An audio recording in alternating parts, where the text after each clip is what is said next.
Oi, gente, eu vou revelar para vocês alguns mistérios, né, da teologia e alguns estudos bíblicos que eu vou então revelar para vocês sobre alguns assuntos, né, bem relevantes atualmente. E lembrando a vocês que esses estudos são particulares meus e eu não falo por nenhuma denominação religiosa, porque eu não sou religioso, não tenho religião, tá? São revelações puras e simples, fundamentadas na Bíblia, principalmente nos originais do Antigo Testamento, que é em aramaico e em hebraico, e o Novo Testamento, que foi todo escrito em grego koiné. Grego koiné é uma linguagem popular que se falava na época de Jesus e na época dos apóstolos. Então eles escreveram o Novo Testamento todo em grego koiné. E eu vou começar então falando sobre um tema muito complexo, muito polêmico também, que é a Igreja de Cristo.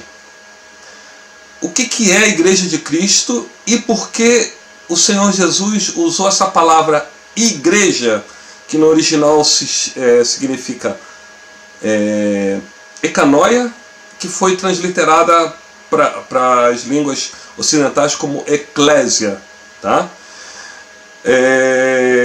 E a Igreja de Cristo, a eclésia, ela não é um lugar, né? Ela não é um templo, ela não é uma casa.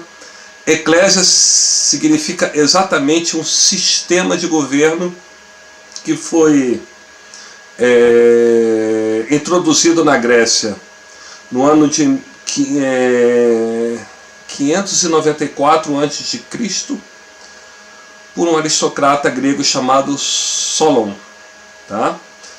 E agora a gente vai introduzir para vocês porque o Senhor Jesus usou essa palavra igreja quando ele chegou para os seus discípulos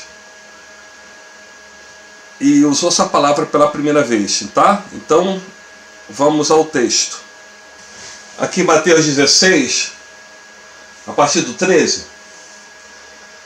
E chegando Jesus às partes de Cesareia e de Filipe, interrogou os seus discípulos dizendo: quem dizem os homens ser o Filho do Homem? Quer dizer, ele falando de si próprio, né? E eles disseram: uns João o Batista, outros Elias e outros Jeremias ou um dos profetas. E aí, voltando de novo para os discípulos, perguntou: disse-lhes ele: e vós, quem dizes que eu sou? E Simão Pedro respondendo disse: tu és o Cristo, filho do Deus vivo. Tá? Até aqui.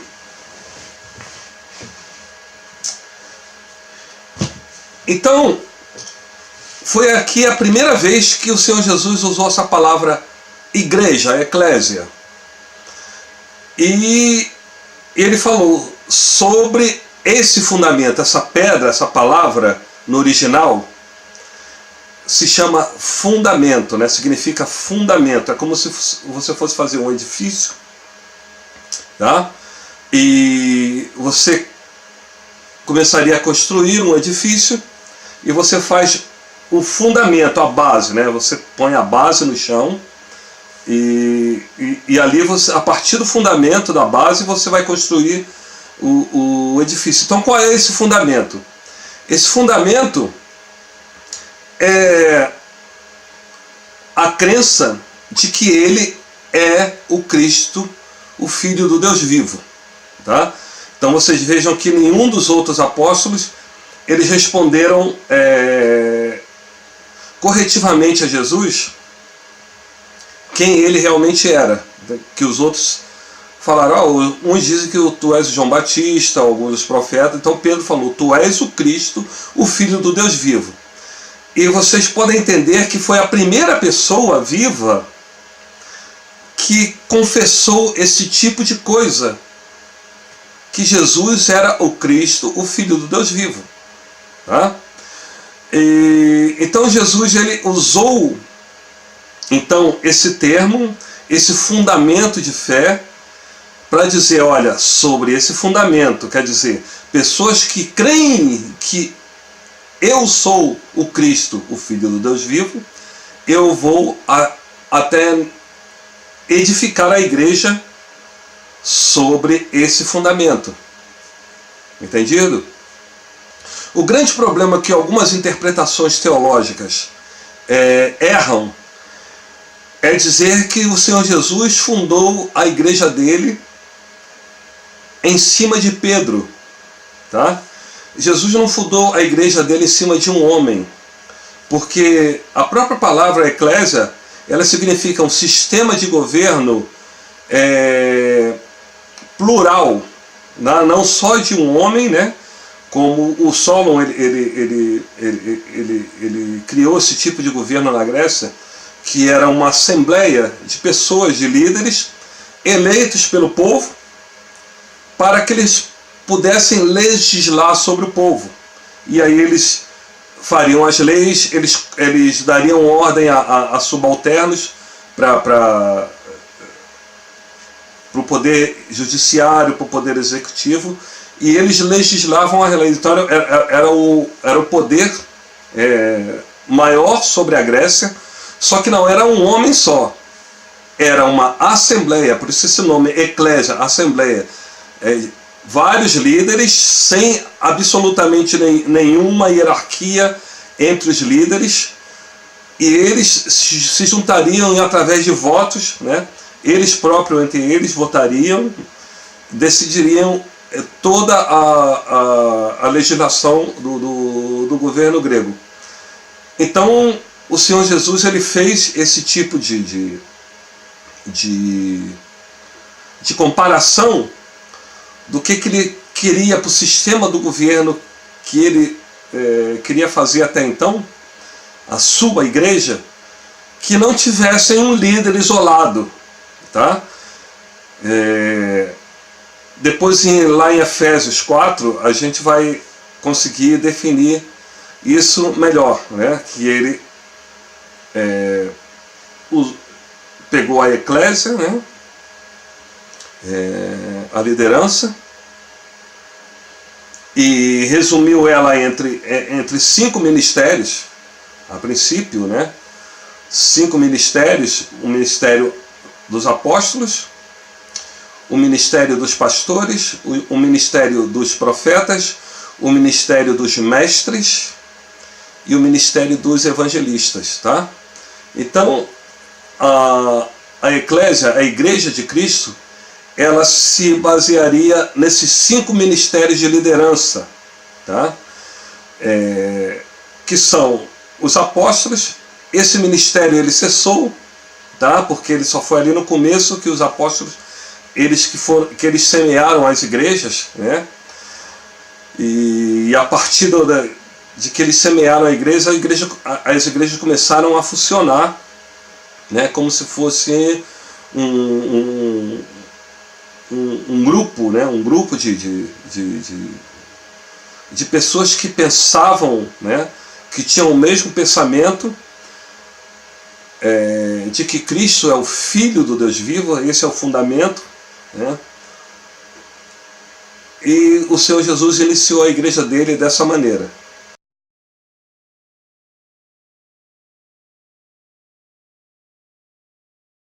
O Pedro, ele tinha uma característica diferente dos outros discípulos de Jesus. O Pedro, ele tinha uma personalidade impulsiva e ele tomava a frente de tudo.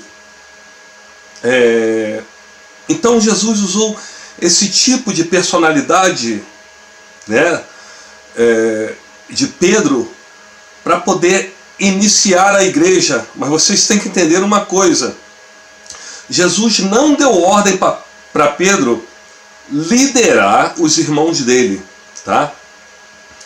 O Pedro, ele era muito impulsivo. Vocês veem que ele sempre tomava a frente de todas as ações na época que Jesus estava ministrando para eles. Ele foi o cara que perguntou a Jesus se podia sair do barco andando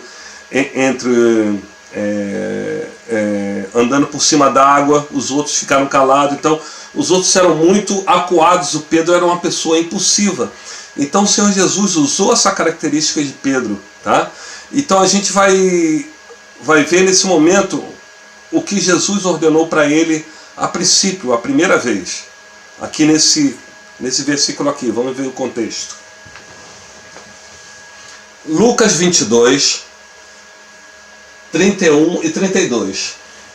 Disse também o Senhor: Simão, Simão, eis que Satanás vos pediu para vos cirandar como trigo, mas eu roguei por ti, para que a tua fé não desfaleça. E tu, quando te converteres, fortalece teus irmãos. Vocês entenderam aqui? Algumas características aqui desses versículos. Os discípulos, todos eles ainda não estavam convertidos ali naquele momento. Vocês lembram que logo depois disso, o próprio Pedro disse a Jesus que iria com ele, se for preciso, até a morte? Negou o Senhor Jesus 3 vezes. Então ele ainda não estava convertido, nem os demais discípulos. Mas Jesus falou uma coisa para ele, muito importante: quando tu te converteres, fortalece os teus irmãos. Quer dizer, dá uma força para os teus irmãos. Jesus jamais disse para Pedro: lidere os seus irmãos. Entenderam? E a gente vai para um outro contexto agora. Então Jesus, já depois de ressuscitado, ele se encontrou de novo com os discípulos dele e chamou Pedro, num canto, e arguiu Pedro por 3 vezes. Agora a gente vai entender isso aqui melhor nesses versículos aqui que estão em João 21, do 15 ao 17. E depois de terem jantado, disse Jesus a Simão Pedro: Simão, filho de Jonas, amas-me mais do que estes? E ele respondeu: Sim, Senhor, tu sabes que te amo. Disse-lhe: apacenta os meus cordeiros. Tornou a dizer-lhe 2ª vez: Simão, filho de Jonas, amas-me? Disse-lhe: Sim, Senhor, tu sabes que te amo. Disse-lhe: apacenta as minhas ovelhas. Disse-lhe 3ª vez: Simão, filho de Jonas, amas-me? Simão entristeceu-se por lhe ter dito 3ª vez: amas-me? E disse-lhe: Senhor, tu sabes tudo, tu sabes que eu te amo. Jesus disse-lhe: apacenta as minhas ovelhas. Ok? Um fato curioso que eu vou revelar para vocês é que essa palavra, quando Jesus pergunta a Pedro, amas-me? Jesus usou a palavra ágape. E quando Pedro respondia para ele, sim, eu te amo, essa palavra é filos. Só por curiosidade, tá? Depois eu vou explicar um pouquinho depois isso em outro tipo de estudo. Porque por enquanto agora a gente tem que falar sobre a igreja. Então vemos aqui que Jesus deu outra ordem para Pedro, lembra? A primeira ordem era para ele fortalecer os irmãos dele. E agora a outra ordem é para apacentar as ovelhas. Tá? Então quer dizer, os apóstolos, os líderes junto com Pedro, que eram os apóstolos a princípio, eles não eram para ser apacentados por Pedro. Tá? A ordem aqui é para que Pedro apacente ovelhas, quer dizer, pessoas que iriam se converter, tá? Iam para dentro da eclésia, dentro daquele grupo, e Pedro iria apacentá-las. Tá? Então a gente vê uma característica aqui em Pedro, que ele tinha um ministério pastoral. Tá? Ele foi curtido por Jesus, né, o caráter dele, que o Pedro é um pouquinho impulsivo, né? Mas você vê depois que ele se transformou numa pessoa doce, né? Então ele tinha uma característica de ministério pastoral, tá? Então foi essa segunda ordem que o Senhor Jesus deu para Pedro, né? A primeira, que ele fortalecesse os irmãos dele, e a segunda, que ele apacentasse as ovelhas de Cristo. Ok? Vamos então pegar o exemplo de Pedro? Então vamos lá.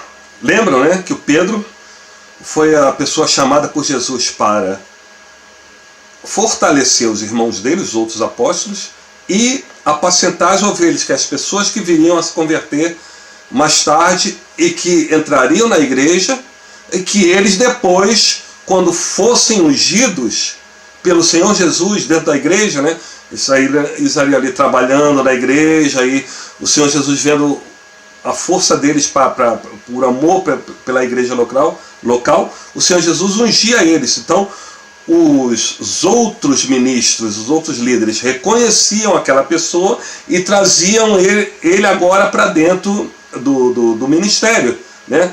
Porque vocês têm que entender que uma ovelha, ele não vai ficar para sempre ovelha do pastor, não. Né? Ele vai sendo ensinado, e a partir de que ele vai crescendo, né, dentro do conhecimento da palavra, ou profecia, ou sendo um evangelista, ele vai ser incluído dentro da liderança, e agora ele vai ser um líder, como é o pastor, o mestre, ou outro líder que trouxe ele para dentro da igreja, entenderam? A gente vai ver esse exemplo agora pelo próprio Pedro, tá? Para vocês entenderem que o Pedro, ele não era o líder, tá? Vocês vão entender agora nesse contexto aqui. Vamos lá? 1 Pedro 5, 1 e 2. Aliás, 1, 2 e 3, né? Aos presbíteros que estão entre vós, admoesto eu, que sou também presbítero com eles, e testemunha das aflições de Cristo, e participante da glória que se há de revelar. Apacentai o rebanho de Deus que está entre vós, tendo cuidado dele, não por força, mas voluntariamente, nem por torpe ganância, mas de ânimo pronto, nem como tendo domínio sobre a herança de Deus, mas servindo de exemplo ao rebanho. Vocês entenderam aqui?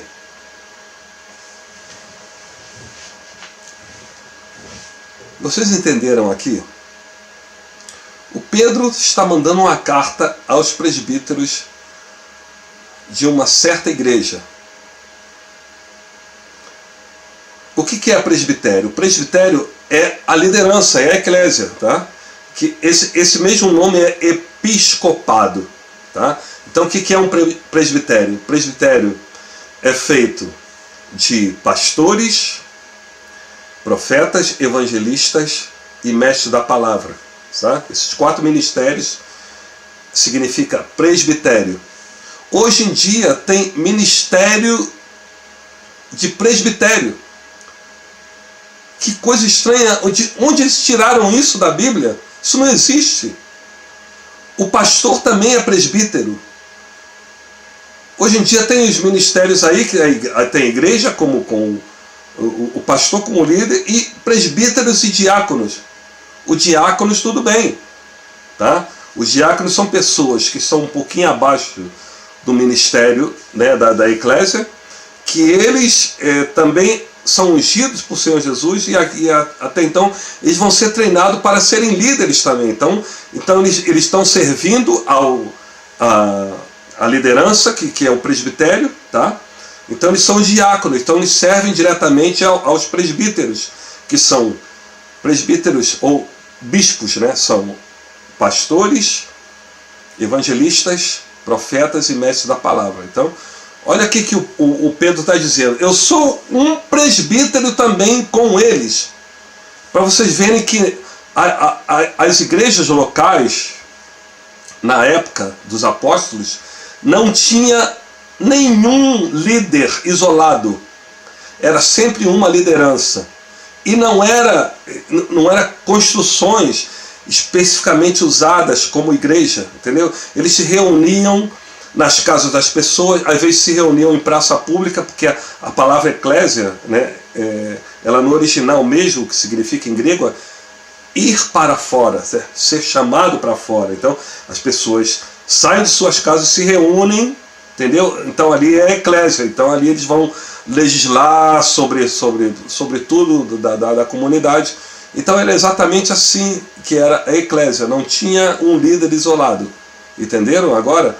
O próprio Pedro, ele está dizendo, eu sou um presbítero com eles. Lembram, né? Jesus, ele ungiu o Pedro com um ministério pastoral, e ele está dizendo, eu sou um presbítero com eles. Porque as igrejas hoje em dia erram tanto com isso? Será que elas não conseguem ler isso? Não conseguem interpretar isso de uma maneira tão fácil? Agora eu vou revelar para vocês as características do apostolado, tá? Porque os apóstolos são só 12, tá? Tem muito apóstolo hoje em dia, né? Mas a gente vai ficar baseado com a Bíblia, tá? Apóstolos só eram os 12. E o que era a característica de ser um apóstolo, tá? E o primeiro erro de Pedro, por essa impulsividade que ele tinha, né? Então a gente vai entender que a igreja estava começando, né?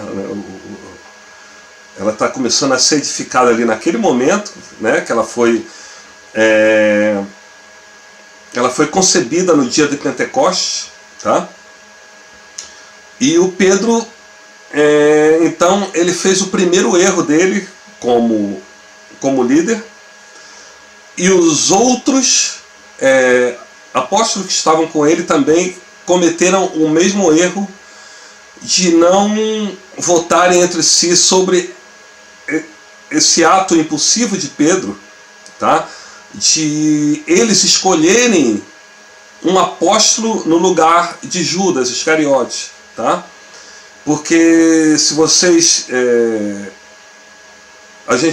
nós, né, a gente tem que entender que apóstolo, ele é uma convocação exclusiva do Senhor Jesus, tá? Nenhum homem pode convocar um outro homem para ser apóstolo, tá?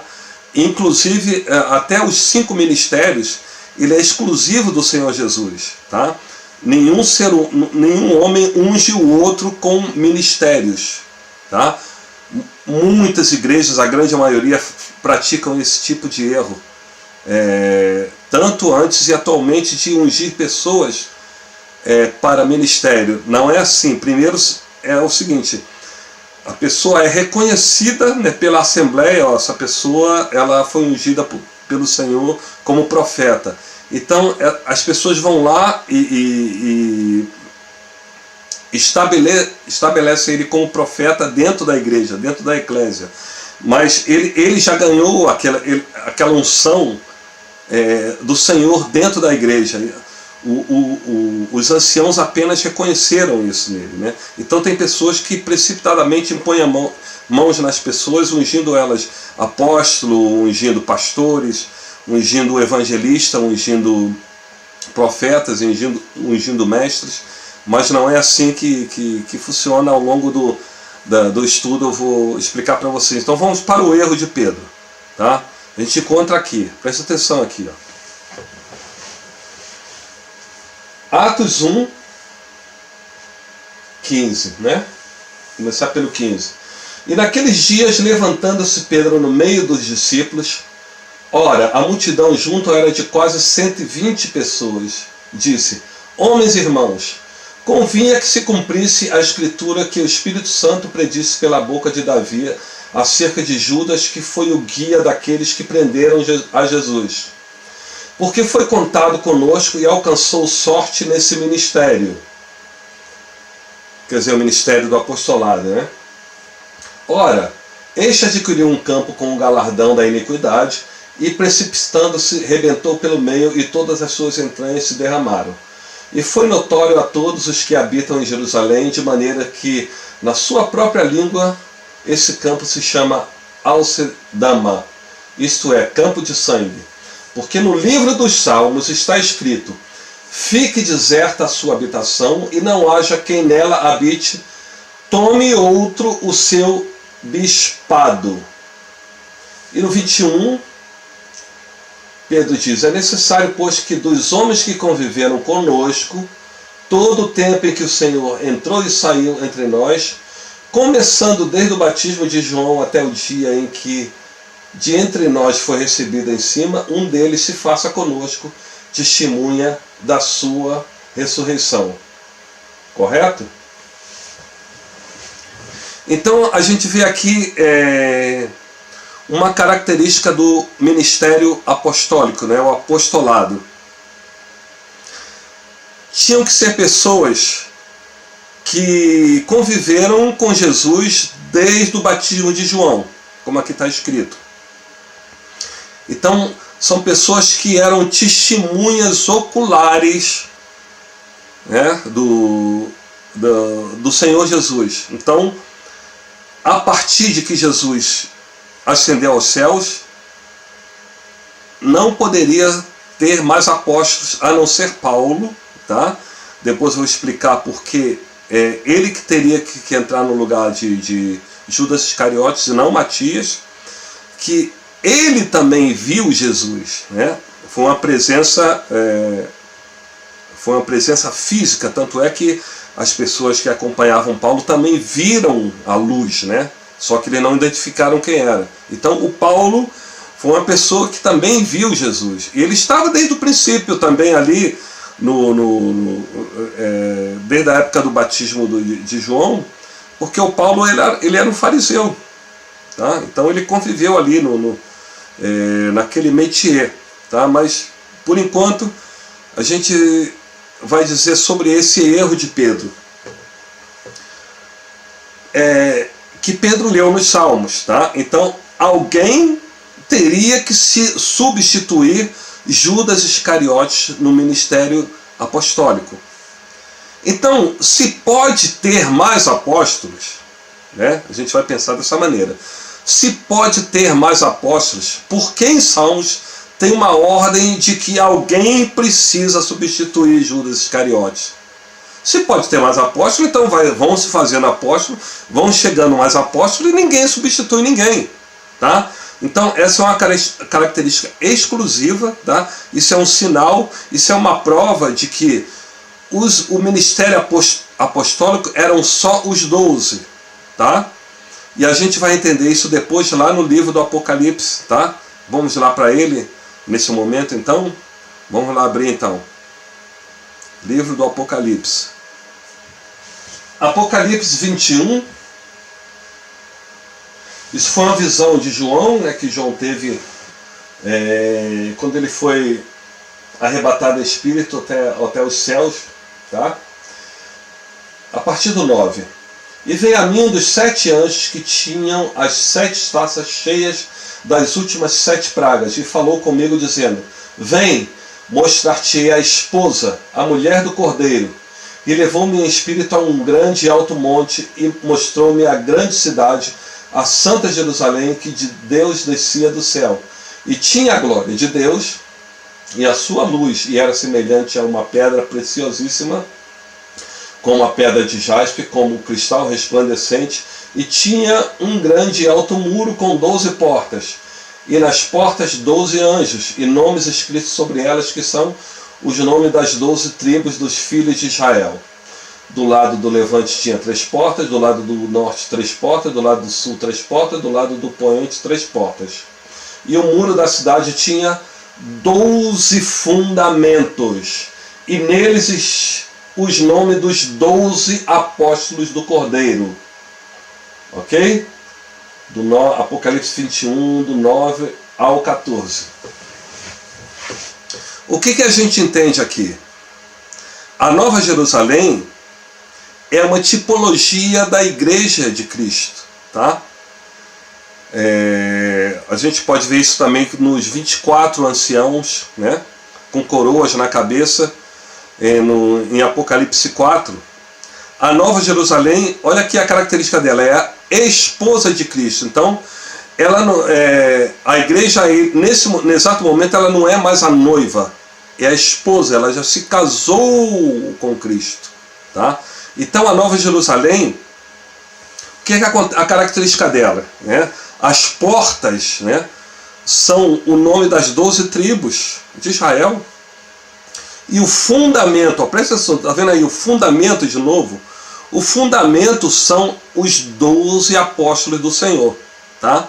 Então, é para caracterizar que apóstolos só eram os 12.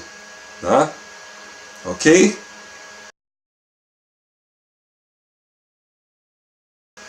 Então vamos lá agora entender os 5 ministérios que o Senhor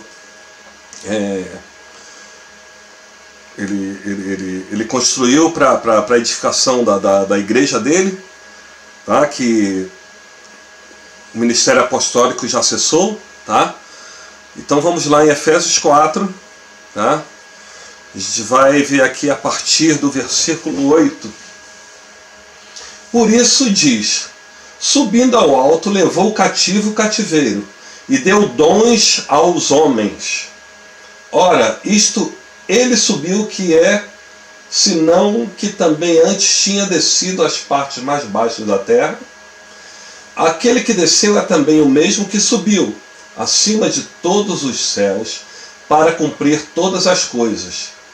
E ele mesmo, o Senhor Jesus, ele mesmo deu uns para apóstolos, e outros para profetas, e outros para evangelistas, e outros para pastores e doutores, querendo o aperfeiçoamento dos santos, para a obra do ministério, para a edificação do corpo de Cristo, até que todos cheguemos à unidade da fé e ao conhecimento do Filho de Deus, a homem perfeito, à medida da estatura completa de Cristo, para que não sejamos mais meninos inconstantes, levados em roda por todo o vento de doutrina, pelo engano dos homens que com astúcia enganam fraudulosamente. Antes, seguindo a verdade em amor, cresçamos em tudo naquele que é a cabeça, Cristo, do qual todo o corpo bem ajustado e ligado pelo auxílio de todas as juntas, segundo a justa operação de cada parte, faz o aumento do corpo para a sua edificação em amor. Olha que revelação poderosa foi dada para Paulo. Tá? Primeira coisa, o que eu falei, os ministérios eles são dados pelo Senhor Jesus. Nenhum homem, presta atenção, nenhum homem pode ungir outra pessoa com dons espirituais, certo? Nem com ministérios. Isso é exclusivamente um ato do Espírito Santo, certo? A pessoa está na igreja, tá? Ela está reunida com as pessoas, então ela vai se desenvolvendo, né? Até que um ponto que o Senhor unge ela, né? Como profeta, ou como pastor, ou como evangelista, ou como mestre, doutor da palavra. Tá? São 4 ministérios distintos que uma igreja precisa ter.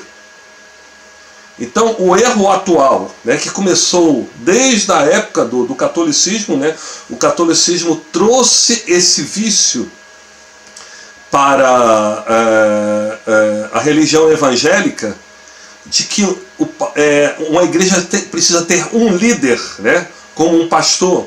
Eles começaram como um líder supremo, que é o Papa, e depois, dentro das igrejas locais, eles ungiam um líder como o padre. Tá? Então, a religião evangélica trouxe esse vício do catolicismo, e você vê a grande maioria, 99,9%, das igrejas evangélicas, elas têm esse erro, né? Um líder, um pastor como líder, e debaixo, né, os outros ministros, entre aspas, né?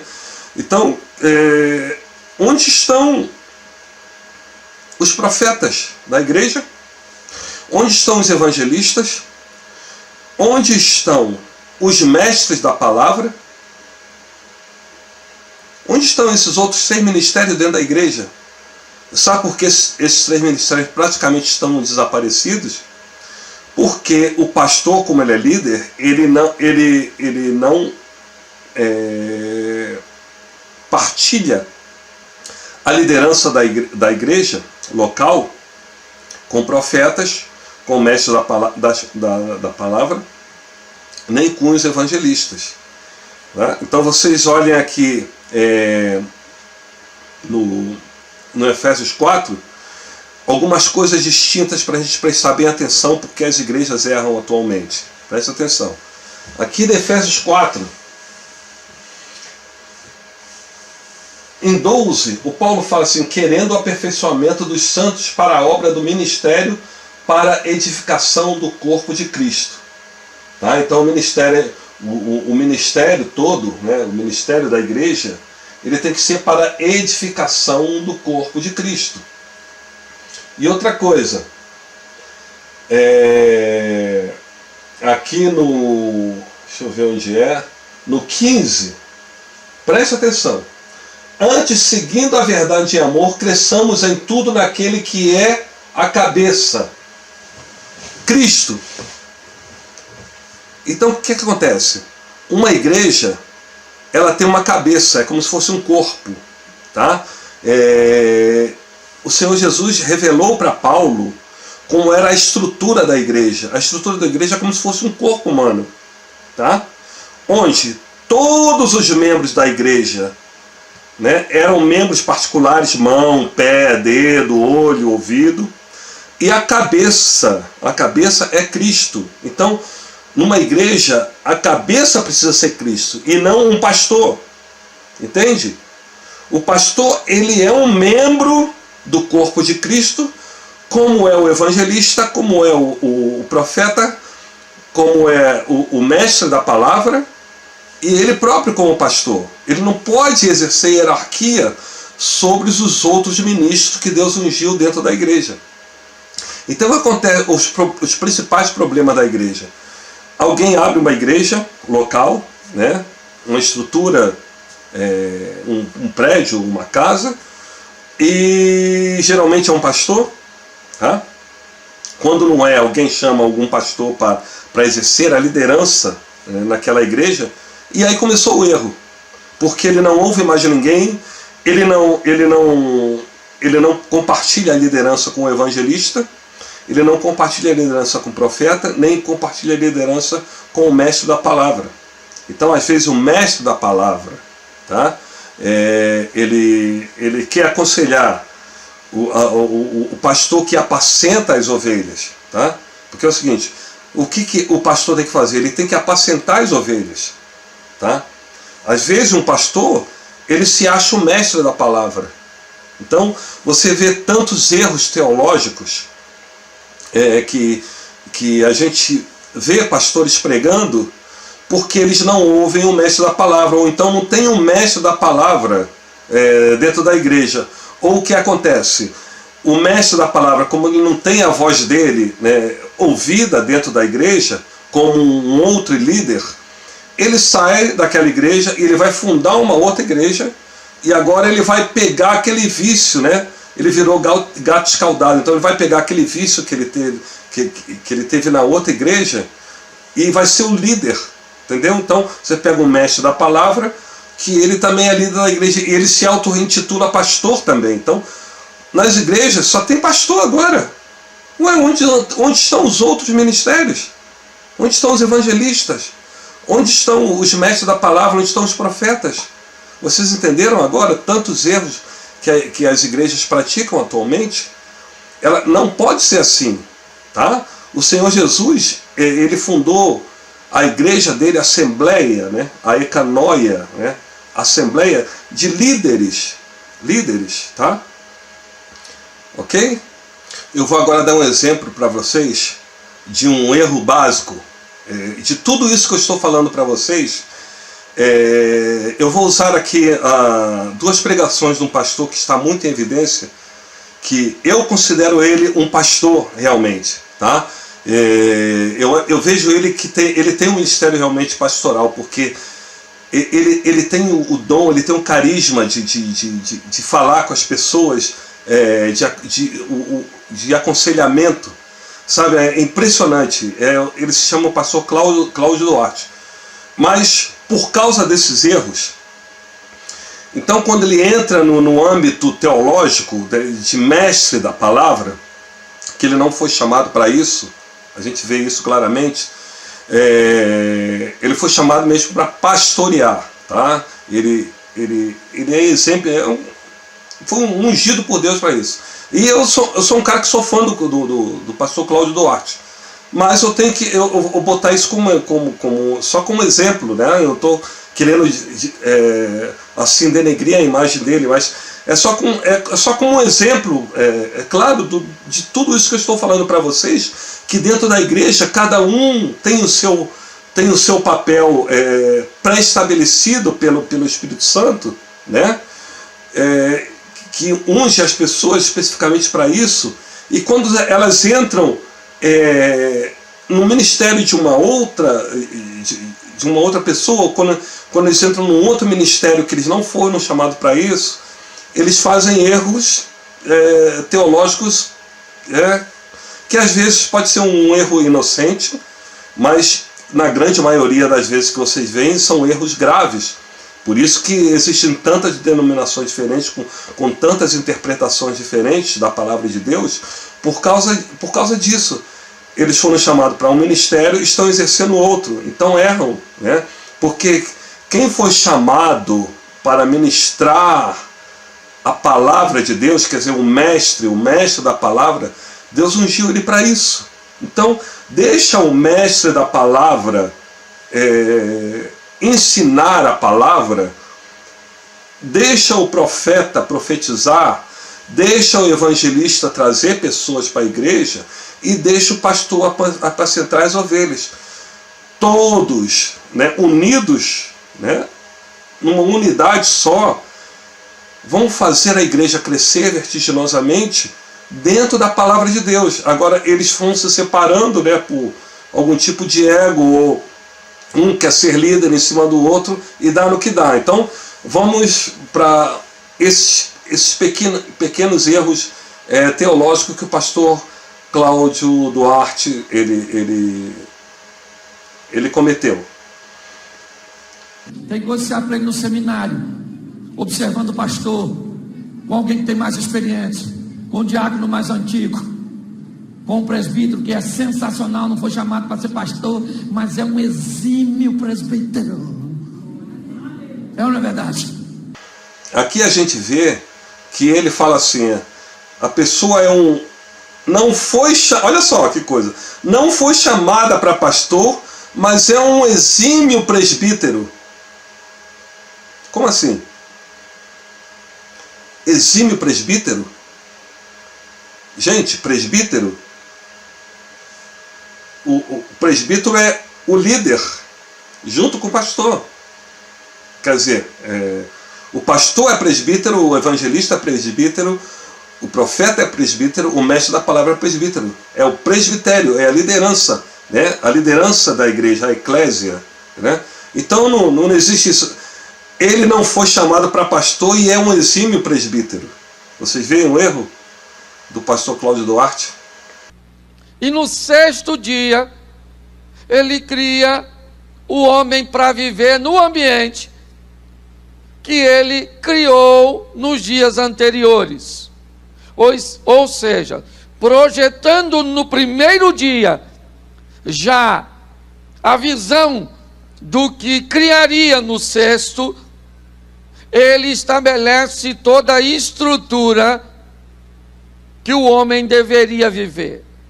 A organização dessa estrutura, a maneira, quando você observa a maneira que Deus criou, todos os seus sistemas de criação Você observa, por exemplo, um exemplo único na cadeia alimentar.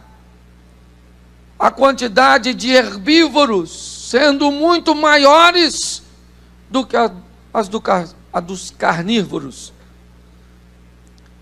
E nós começamos a entender e visualizar a organização. A organização é tanta que chamou-se de paraíso.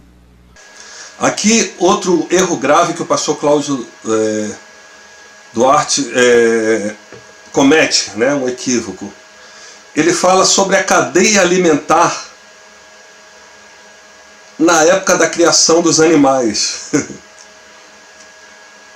Não existia morte no princípio do Gênesis, tá? A morte só entrou por causa do homem, tá? Então ele quis propor que um exemplo da perfeição da criação de Deus sobre a cadeia alimentar dos animais. Não. Se a gente vê em Gênesis, tá? Não existia animal comendo outro animal, nem o próprio homem comia animal, tá? No princípio, Deus ordenou que todo animal, todo animal, réptil, ave, todos, que eles se alimentassem da erva verde, tá? E o homem se alimentasse da erva que dá semente, tá? Isso aí é depois para um estudo um pouquinho mais profundo, tá? Sobre a diferença da erva verde, da erva que produz semente, porque a erva que produz semente, o homem tem a livre escolha de semear o que quer comer. O animal não, ele come a erva verde naturalmente, tá? Depois come pecou, aí Deus ordenou que ele comesse a erva do campo. Aí depois do dilúvio, aí sim Deus permitiu que o homem comesse animais, mas isso aí é para um outro tipo de estudo, tudo, porque é muito complexo, tá? Tem a ver com a corrupção do gênero humano, a nossa carne, né? O nosso DNA que foi começando a ser misturado com animais, ali no Gênesis 6, mas aí isso é um estudo muito complexo, a gente vai deixar para outro dia, né? Eu só quero deixar aqui bem claro, né, sobre o erro de um ministro do Senhor, que ele foi chamado por Deus para um propósito e ele entra, né, no ministério de uma outra pessoa. Então fica aquela confusão dentro da igreja, tá? Que se ele tivesse um mestre da palavra ali na igreja, ou corrigiria ele naquele momento, ou um tempo depois, ou estava ensinando na igreja, né, porque o mestre ensina, o pastor pastoreia, o evangelista chama as pessoas para a igreja, tá? E o profeta profetiza na vida das pessoas. E se as igrejas entrassem nesse tipo de harmonia, ia ser perfeito, mas só que não é assim, tá? É só um detalhe, tá? Dizendo para vocês de novo, eu considero o pastor Cláudio Duarte um verdadeiro pastor, tá? Por isso que eu estou dando o exemplo dele, mas é uma forma de mostrar para vocês erros, né, das igrejas locais por não obedecerem a estrutura inicial que o Senhor Jesus ordenou para a igreja dele, tá certo? E aí algumas pessoas vão dizer assim, mas a igreja, né, a igreja cresce a si mesmo, né? Deus, o Espírito Santo está ali. Eu não estou falando sobre isso, tá? Porque crescimento de igreja, que o Espírito Santo está ungindo as pessoas, não quer dizer que a igreja está funcionando com a perfeição que o Senhor Jesus ordenou que ela funcionasse. Eu vou dar um exemplo para vocês de Moisés. Vocês lembram que a segunda vez o Senhor Deus falou para Moisés para falar a pedra? Vocês lembram disso? A segunda vez? Ele, em vez de falar a pedra, tocou a pedra com a vara. tá? Não jorrou água em abundância? A Bíblia fala que jorrou água em abundância. Então funcionou, não funcionou? Mas só que depois Deus cobrou de Moisés aquela desobediência. Entende? Então estou traçando um paralelo com essas igrejas, tá? Elas funcionam assim como pastor, como líder, crescem, igrejas aí enormes, abarrotadas. Isso não quer dizer que tal pastor ele vai ser cobrado futuramente, ou até mesmo na época lá de ganhar os galardões, tá? Se ele for salvo, que Jesus não vai cobrar dele aquilo. E ele pode perder muito galardão por causa desse tipo de desobediência. Porque está claro na Bíblia como Deus quer que a igreja seja organizada. O apóstolo Paulo, né, que era o apóstolo dos gentios, que ele chegou depois, né, porque ele foi chamado por Jesus como apóstolo, e não Matias. Matias foi um apóstolo ordenado por homens, né? Vocês olham em todas as epístolas de Paulo, né, a grande maioria ele começa apóstolo do Senhor por Jesus Cristo. E tem até uma epístola que ele fala apóstolo do Senhor não por homens, porque o Paulo deve ter sofrido muito, né, com as pessoas dizendo que ele não era apóstolo porque ele não tinha visto Jesus, né? Então é só um exemplo de que a gente pode entender que Paulo era realmente um apóstolo. E eu tenho certeza, né? Eu tenho certeza que num dos fundamentos da Nova Jerusalém estará o nome dele e não o nome de Matias, tá? Porque o Matias foi chamado por homens. Vocês veem o erro de Pedro. O que Pedro fez? Ele convocou o povo, né, para colocar uma pessoa no lugar de Judas Iscariotes. O que ele fez? Oraram ao Senhor e depois deitaram sorte. É isso que você tem que fazer? Não. Quando você ora ao Senhor, você espera a resposta dele, tá? Porque tem um tempo que Deus vai responder. Eles se precipitaram e tiraram a sorte entre eles, caiu em Matias, tá? E depois vocês veem que o Senhor Jesus, um tempo depois que chamou Paulo como apóstolo, e o Paulo, foi exatamente para Paulo que Jesus explicou a estrutura da igreja dele, né? Então a gente vai entender que a igreja de Cristo, ela na verdade, além de ser uma assembleia, é o próprio corpo dele, tá? Então toda a igreja ela vai ser como um corpo do Senhor Jesus, e a igreja ela vai reinar na eternidade como se fosse um indivíduo só, né? Jesus a cabeça e todos os membros da igreja, cada um é uma parte do corpo do Senhor Jesus, tá? Então é assim que vai ser o reino eterno, né? Porque é a igreja que vai reinar sobre toda a criação de Deus, né? Porque no descanso de Deus, né? Deus vai descansar e ele vai dar autoridade, né, para Jesus e a igreja, que é o corpo de Jesus. E o Senhor Jesus, já desde o princípio, quando ele ainda estava preparando os apóstolos para divulgar a igreja dele pelo mundo, ele já deu um alerta: eu não quero líderes entre vocês, tá? Vocês não podem se liderar uns aos outros. E a gente vai ver isso aqui nesse contexto aqui de Marcos 10. Vamos lá para o contexto então. Marcos 10, de 42 até 44. Mas Jesus, chamando-os a si, disse-lhes: sabeis que os que julgam ser príncipes dos gentios, deles se assenhoreiam, e os seus grandes usam de autoridade sobre eles. Mas entre vós não será assim. Antes, qualquer que entre vós quiser ser grande, será vosso serviçal.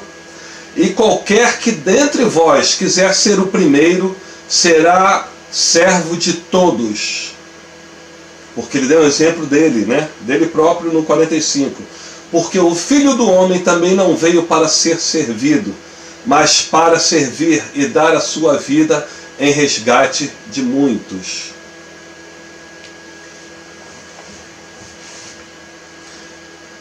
Entenderam agora que o Senhor Jesus não quer pessoas liderando outras isoladas dentro de um mesmo ministério? Todos eles são líderes e eles têm que entrar em consenso entre eles, cada um com seus respectivos dons, cada um com seus respectivos ministérios, para edificar a igreja de Cristo. Tá? O que não acontece nas atuais igrejas, grande maioria deles. Então o que é uma verdadeira igreja do Senhor? Quando estão 2 ou 3 reunidos no nome dele. Então as pessoas irão desenvolver ali, naquelas reuniões, elas podem ir crescendo, isso não tem problema nenhum. Tá? Você reúne 3 pessoas na tua casa, tá? Na semana seguinte já tem 10, no mês seguinte tem 30, tá? Daqui a 2 meses tem 100 pessoas, já não cabem mais na igreja. Aí se unem todo mundo, tá? Já tem 100 pessoas, tá? Então se unem todo mundo, fazem um voto, né? Fazem uma eleição, as pessoas vão ver, vão observar quem Deus ungiu para ser evangelista, quem Deus ungiu para ser profeta, quem Deus ungiu para ser mestre, quem Deus ungiu para ser pastor. Então eles elegem aquelas pessoas e vai se formar a liderança da igreja com esses 4 ministérios. E esses líderes, eles entre si, eles vão sentar e reunir e fazer a organização da igreja, eles, sem um líder isolado, certo? E se a igreja for crescendo também dá 20 mil, aí tem que se estender agora, né, para outras igrejas, a partir dali, que essa essência, esse fundamento não seja mudado. Tá? Você não pode escolher um líder para uma igreja tal, sendo sua filial. Ah, você vai liderar a minha igreja. Isso não existe. Estão fazendo tudo errado. Tá? É por isso que tem os problemas das igrejas. Atualmente elas são desunidas, porque cada um quer pensar de uma maneira. Se todos pensassem como uma liderança só, não existiria briga, não existiria desavença no corpo de Cristo, porque não pode haver desavença no corpo de Cristo. E o próprio Senhor Jesus sabe quem é a igreja dele, sabe quem é o corpo dele, porque uma mão do corpo do Senhor Jesus, ela obedece irrestritamente à cabeça que é Cristo. A mão direita não pode dar ordem para a mão esquerda. Quem dá ordem para as mãos é o cérebro. O cérebro dá ordem para a mão esquerda, o cérebro dá ordem para a mão direita. Certo? A mão não dá ordem para os pés. Toda ordem que provém de um corpo, ele vem do cérebro, que é Cristo. Entendem? Mas o que acontece atualmente? Igrejas de Cristo viraram instituições religiosas. Por quê? Porque uma instituição religiosa existe um líder religioso. Entende? E isso não pode ser. Está errado. Eles estão errando. E vão ser cobrados um dia, né? Os que foram salvos também vão ser cobrados porque fizeram isso. Porque o Senhor Jesus não autorizou liderança sobre os outros.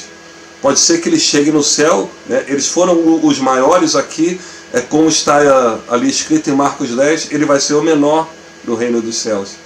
Outro detalhe importante, a igreja de Cristo é no singular. Ele falou que ele edificaria a igreja dele, e não as igrejas dele. Apesar que a gente vê lá em Apocalipse, quando ele dá a ordem, né, pro o anjo avisar as 7 igrejas que estavam lá na Ásia Menor, que atualmente é a Turquia, ele fala, as minhas igrejas, tá? Mas aí é um outro tipo de estudo, é uma coisa mais complexa. Isso tem a ver com a característica de cada, como eu vou dizer, de cada membro de igreja, né? Ali são características, algumas estão mais erradas, algumas mais certas, mas isso aí é uma coisa mais complexa. Mas se a gente for olhar pelo âmbito do que o Senhor Jesus fundamentou, ele falou, a minha igreja, no singular, né? Ele tem uma noiva, ele tem um corpo, ele não tem vários corpos, né? Ele tem vários membros que fazem parte de um corpo, tá? Então, o que acontece? Então, nessas inumeráveis igrejas locais que existem ao redor do mundo, só o Senhor Jesus conhece e sabe quem é a verdadeira igreja dele, né? Dentro essas igrejas todas que estão ao redor do mundo, estão membros do corpo de Cristo, e às vezes não é a igreja toda, só o Senhor Jesus sabe quem são verdadeiramente os membros do seu corpo. Outro exemplo de grandes falhas que as atuais igrejas evangélicas fazem, eu vejo mais nas igrejas evangélicas, todas, né? Quase todas as denominações, quando se tem um pastor, somente o pastor, um líder, e obviamente ele não vai ouvir o mestre da palavra, a pessoa que Deus ungiu para conhecimento e revelação da palavra de Deus, ele começa a inventar ministérios dentro da igreja que o Senhor Jesus não autorizou, tá? Um exemplo é ministério de louvor. O louvor não é um ministério, o louvor é uma função, tá? O que acontecia no Antigo Testamento também com a tribo dos levitas? Entre eles tinham pessoas que eram músicos, então eles exerciam a função de músicos, né, na hora de tocar no templo de Salomão, quando foi erguido, ou anteriormente no tabernáculo, né? E a tribo de Levi era exclusiva, chamada por Deus para cuidar de todas as funções do templo, desde a faxina do templo até o sumo sacerdote que entrava no Santo dos Santos, né, para fazer o sacrifício. Então, o que acontece? Atualmente se inventaram vários ministérios dentro das igrejas e elas vão sendo copiadas para outras pessoas, outras denominações, e agora o músico virou o status de ministro de louvor, tá? E o músico não é nada, o músico não é nada dentro de ministério nenhum, certo? O músico é a função de fazer música dentro da igreja. E se vocês olharem no Novo Testamento, era uma coisa tão insignificante dentro do âmbito espiritual que nem se comentava sobre louvor ou alguma coisa dentro das igrejas. Só uma vez que o apóstolo Paulo fala, uns têm música, tá? Uns têm hinos, mas não tem absolutamente nenhuma relevância, não teve nenhuma relevância na igreja primitiva a coisa do louvor como tem atualmente nas igrejas. Deram status de popstar para os músicos da igreja, entendeu? Inclusive, quanto mais famoso o músico, mais rapidamente ele se torna pastor para trazer pessoas para a igreja. Quer dizer, ele está entrando no ministério que talvez ele não tenha para isso, né? Eu não quero dizer que o músico não possa ser um ministro, né? Que não possa ser um profeta, um evangelista, ou um mestre da palavra, um pastor. Não estou querendo dizer isso, mas é que às vezes um músico, ele pela fama dele, os seguidores dele, ele abre uma igreja e se torna pastor. E aí vai cometer os mesmos erros que outras pessoas que não foram chamadas para ministério algum estão fazendo nas igrejas. Entende? Só para vocês terem uma ideia, o rei Davi era um excelente músico, mas ele não era levita.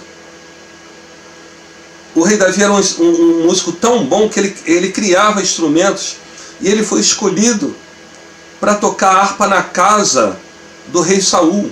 Então imagina, o rei ele escolheu o melhor músico que tinha na região para trabalhar para ele. Então Davi, obviamente, era o melhor músico da época, melhor do que até os levitas que eram músicos que estavam no templo tocando música. Entende? E ele era da tribo de Judá. Então não tem essa história de chamar o músico de levita. E músico não é ministério, a música não é ministério. Fica entendido assim. A música é função. E não vamos tratar músico de igreja como popstar. Ou como alguém, entendeu? Muito ungido. Nada, ele é uma pessoa talentosa, né? Eu estou falando os verdadeiros talentos musicais. Como o Neymar tem talento para jogar futebol, a outra pessoa tem talento para cozinhar na igreja. Função, tá? Música não é dom, música é talento. Ok? Então eu vou repetir mais uma vez que os ministérios, os dons espirituais, eles são exclusivamente dados pelo Espírito Santo. Nenhum homem, absolutamente nenhum homem, pode impor as mãos na cabeça de ninguém para ungir com dons espirituais. Isso não existe. Tá? Os dons são exclusivamente dados pelo Espírito Santo e não tem um momento certo. É o momento que o Espírito Santo acha que a pessoa pode ser ungida, que ela está preparada para ser ungida com dons espirituais para os ministérios, tá? Evangelismo, né? Os evangelistas, os mestres da palavra, os pastores e os profetas. E você vê em muitas igrejas em grandes denominações, pessoas sendo ungidas com ministérios espirituais. Isso é um erro. O que é que acontece? A pessoa é reconhecida como um dom espiritual que ela recebeu, e os anciãos da igreja, que são os presbíteros, essa palavra ancião, sempre quando aparecer essa palavra ancião nos nossos idiomas, no Novo Testamento, essa palavra se chama presbítero. São pessoas, é a liderança da igreja. Então o que acontece? São pessoas que sabem reconhecer que uma outra pessoa foi ungida com algum dom espiritual. Então essas pessoas se reúnem, que essa liderança se reúne e observam aquela pessoa e eles se reúnem e dizem: olha, essa pessoa foi ungida por Deus como profeta, ele tem o dom da profecia, outro dom de evangelizar, o outro dom de mestre da palavra e outro dom de pastorear. São pessoas que os anciãos observam, e quando eles observam, aí sim eles trazem a pessoa para a liderança e apresentam essa pessoa e estabelecem ele como ministro do Senhor.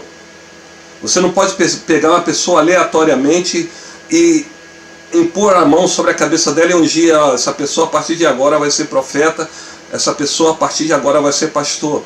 Isso não existe, isso nunca existiu nas igrejas primitivas. Eu vou dar um exemplo para vocês de alguns trechos bíblicos aqui no Novo Testamento para confirmar o que eu estou falando, ok? E aqui em Atos 14, 23, e havendo-lhes por comum consentimento eleito anciãos em cada igreja, orando com jejuns, os encomendaram ao Senhor em quem haviam crido. Tito 1, 5. Por esta causa te deixei em Creta, para que pusesses em boa ordem as coisas que ainda restam, e de cidade em cidade estabelecesses presbíteros, como já te mandei.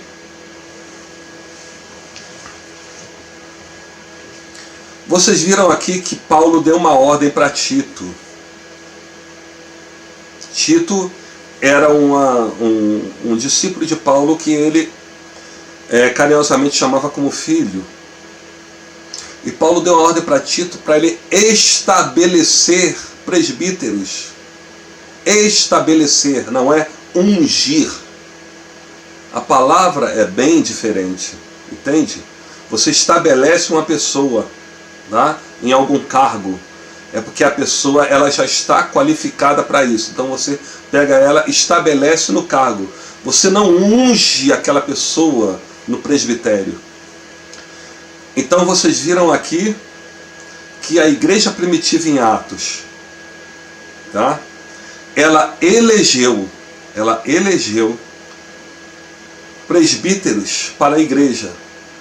Então o que acontece? Eles observaram as pessoas, viram que elas foram ungidas pelo Espírito Santo para certos cargos no presbitério, né, que poderia ser profecia, né, evangelistas, mestres ou pastores. Então elas estabeleceram aquelas pessoas na liderança da igreja. Entende? Não se unge ninguém com dons espirituais, ok?